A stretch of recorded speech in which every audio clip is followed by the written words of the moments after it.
This video is the third in our three-part series, Someone I Love Has Died. My name is Martha Beth, and welcome to my channel, Grief Process and Care. I'm a grief counselor and a chaplain. Here's our scenario.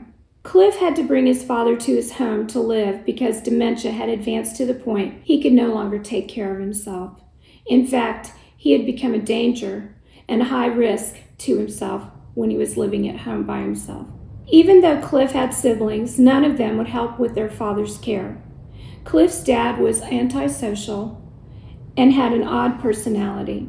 Cliff took the responsibility for the total care for his father out of a sense of family loyalty. In fact, taking care of his dad made him feel like a trustworthy and kind son. When his father died, Cliff was deeply sorrowful and mournful. There's 3 points that I want to make today about Cliff and his counseling with me as he processed his grief.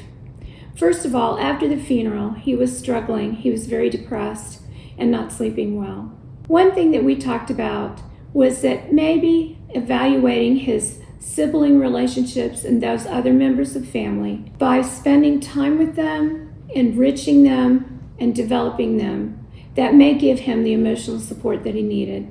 The other thing was he had stopped doing activities that brought him a lot of joy and made him happy. And so we talked about returning to those activities that also helped him feel better.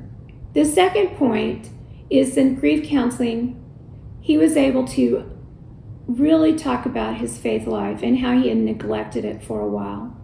In fact, for maybe up to several years. He realized that returning to his home church would also help him develop his relationship with God and his faith through worship and fellowship with others. And he needed that support from his faith community. It had been important to him. The third point is that one thing he realized is that he was really doing well with his career. In fact, it was thriving, and he was very successful at what he did. This actually motivated him to continue to strive towards achievement in his job, and that also helped him. In grief counseling for Cliff, it was a vehicle to help him think differently about how he was living his life and the importance of living a life based on living your best life now. Please like and subscribe to my channel.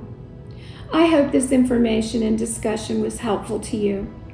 Until we meet again, may you be comforted by the thought that it is possible to experience peace and joy in your life now.